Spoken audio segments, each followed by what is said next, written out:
আসসালামু আলাইকুম ওয়া রাহমাতুল্লাহি ওয়া বারাকাতু।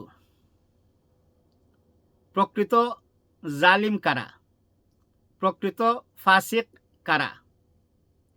মহাগ্রন্থ আল কুরআনে বর্ণিত আল্লাহ সুবহানাহু ওয়া তাআলার ভাষায় প্রকৃত ফাসিক এবং প্রকৃত জালিমের পরিচয় কি?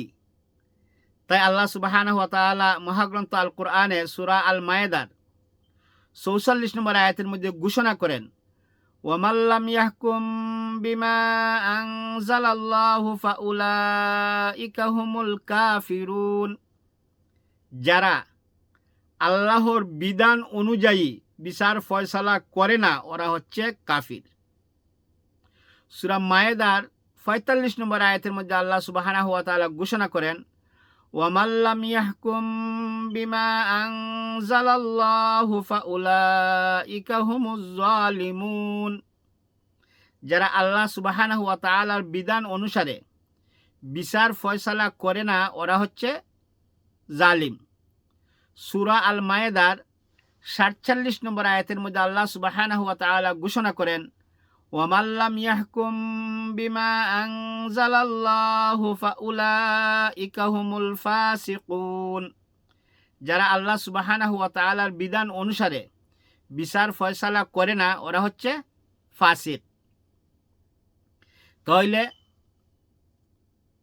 মহাগ্রন্থ আল কুরআনের সূরা মায়েদার ৪৪ নম্বর আয়াতে বলা হয়েছে আল্লাহর বিধান অনুসারে বিচার ফয়সালা না করলে ওরা কাফির।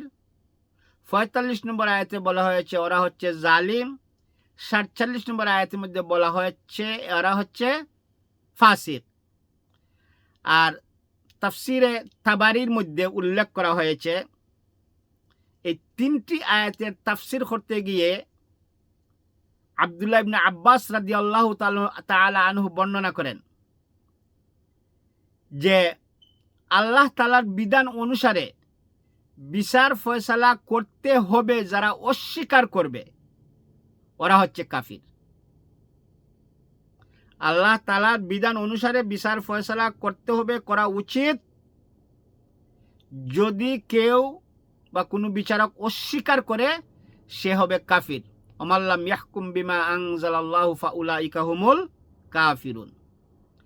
আর যারা আল্লাহ তাআলার বিধান অনুসারে বিচার ফয়সালা করতে হবে এটাকে স্বীকার করে, কিন্তু বিচারের ক্ষেত্রে সেটা প্রযোজ্য করে না, অনুসরণ করে না, এতাআত করে না, অনুকরণ করে না, বিশ্বাস করে সেটা আল্লাহর বিধান, কিন্তু বিচার করে তার মন গড়া মতো মানব রচিত আইন কানুনকে ফলো করে, মানব রচিত সংবিধান অনুসারে তার স্বার্থের বশীভূত হয়ে, লোভ লালসার বশীভূত হয়ে বিচার ফয়সালা করে। সে বিশ্বাস করে আল্লাহর বিধান অনুসারে বিচার ফয়সালা করা উচিত, কিন্তু বিচার ফয়সালার ক্ষেত্রে অনুসরণ অনুকরণ না করে মানব রচিত বিধিবিধানকে অনুসরণ করে বিচার করে, ওরা হচ্ছে জালিম, আর ওরাই হচ্ছে ফাসিক। আল্লাহ সুবহানাহু ওয়া তাআলা সূরা মায়েদার এই তিনটে আয়াতের মধ্যে এটাই বুঝিয়েছেন। আর তাফসিরে তাবারির মধ্যে আব্দুল্লাহ ইবনে আব্বাস রাদিয়াল্লাহু তাআলা এটাই বলেছেন, যারা আল্লাহর বিধান অনুসারে বিচার করতে হবে সেটাকে অস্বীকার করবে, ওরা কাফির। আর যারা আল্লাহর বিধান অনুসারে বিচার করতে হবে এটা স্বীকার করে, কিন্তু বিচারের ক্ষেত্রে সেটাকে অনুসরণ করে না, মানব রচিত মতবাদ দিয়ে বিচার ফয়সালা করে, ওরা হচ্ছে ফাসিক, ওরা হচ্ছে জালিম। তাইলে আসুন প্রিয় ভাই এবং বোনেরা, দেখুন আপনার আমার ব্যক্তি জীবনে বিচার ফয়সালার ক্ষেত্রে, আপনার আমার পারিবারিক জীবনে, আপনার আমার সামাজিক জীবনে, গ্রাম্য পঞ্চায়েত সালিসি বিচারের ক্ষেত্রে, রাষ্ট্রীয় বিচার ফয়সালার ক্ষেত্রে এবং দুনিয়ার কোর্ট এবং খাসারির মধ্যে বিচার ফয়সালার ক্ষেত্রে আমরা কি আল্লাহর বিধানকে অনুসরণ অনুকরণ করি? মনে রাখবেন, যারা আল্লাহর বিধানকে অনুসরণ অনুকরণ করে বিচার ফয়সালা করতে হবে এটা অস্বীকার করবে, ওরা কাফির। হোক সেটা ব্যক্তি জীবন, পারিবারিক জীবন, সামাজিক জীবন, রাষ্ট্রীয় জীবন, বিচার ফয়সালা।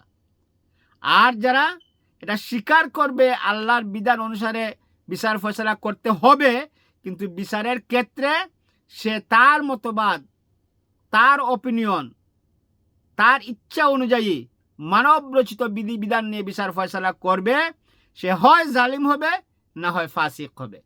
তাই আল্লাহ রাব্বুল আলামিন আমাদের সবাইকে জালিম ফাসিক হওয়ার থেকে বিচার ফয়সালার ক্ষেত্রে যাতে আমরা ফাসিক এবং জালিম না হই, আল্লাহ রাব্বুল আলামিন সেই তৌফিক দান করুন। ওমা তৌফিকি ইল্লা বিল্লাহ। আসসালামু আলাইকুম ওয়া রাহমাতুল্লাহি ওয়া বারাকাতুহু। আল্লাহু আ'লামু বিস-সাওয়াব।